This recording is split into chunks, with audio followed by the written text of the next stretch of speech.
Have you ever wondered what happens when petty power trips collide with military honor? In the manicured cul-de-sacs of Willow Creek, a quiet suburban enclave, Captain Marcus Reynolds, a decorated U.S. Army officer, moved in seeking peace after years of deployment. But peace was the last thing he'd find, thanks to Linda Carver, known to neighbors as the HOA Karen. Linda, the self-appointed queen of the Homeowners Association, ruled with an iron clipboard, enforcing rules with a zeal that bordered on obsession. Her latest target, Marcus, whose modest truck, adorned with an Army bumper sticker, dared to park an inch over her sacred curb line, started with a note, "Your vehicle violates HOA Code 4.1.2. Correct immediately." Linda scrawled in red ink, taping it to Marcus's windshield. He chuckled, moved the truck, and thought that was the end. But Linda wasn't done. She escalated, citing his unapproved porch flag, American flag no less, as a violation. Marcus, a man who'd faced combat zones, tried diplomacy, explaining the flag's personal significance. Linda didn't care. "Rules are rules," she snapped, her voice dripping with smug authority. Neighbors whispered about her vendetta, but none dared cross her. She'd fined one family $500 for a rogue garden gnome. The truth unraveled when Marcus caught Linda in the act.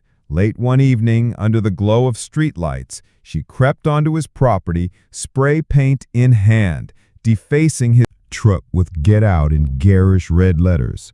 Marcus, alerted by his security camera, confronted her. "This is my home," he said, voice steady but firm. Linda, unhinged by defiance, shoved him, her nails raking his arm. "You don't belong here," she screamed, waking half the block. Marcus, trained to stay calm under fire, didn't retaliate. Instead, he called the police.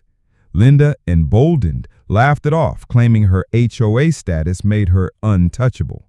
But she didn't know who she was dealing with. Enter the twist. Sarah, a quiet neighbor and paralegal at the local Army base, had witnessed the whole ordeal from her porch. She'd grown tired of Linda's reign of terror. Her own mailbox had been fined for being too colorful.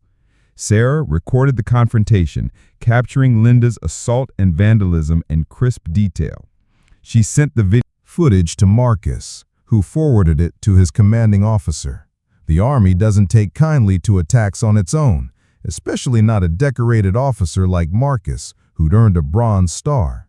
Within hours, military police were involved, and Linda's world began to crumble. The confrontation peaked at the next HOA meeting, held in the community center's stuffy auditorium. Linda, oblivious to the storm brewing, strutted in ready to lecture about mailbox uniformity. Marcus arrived not in his usual jeans, but in full dress uniform, medals gleaming. Gasps rippled through the room. Behind him stood two military police officers and Sarah holding a tablet with the damning video. "Linda Carver," Marcus began, his voice cutting through the tension. Silence. "You assaulted a U.S. Army officer and vandalized my property. This ends now." The video played, projecting Linda's tirade on the wall for all to see. Neighbors, once cowed, murmured in shock. Linda's face drained of color as she stammered, "This is a misunderstanding." The fallout was swift. The military police served Linda with a summons, not just for assault and vandalism, but for charges escalated by the Army's legal team, citing interference with the service members' rights. The HOA board, pressured by outraged residents, stripped Linda of her presidency. Her fines, once feared, were nullified after Sarah exposed years of fabricated violations. Linda's perfect suburban empire collapsed as neighbors reclaimed their freedom, gnomes and all.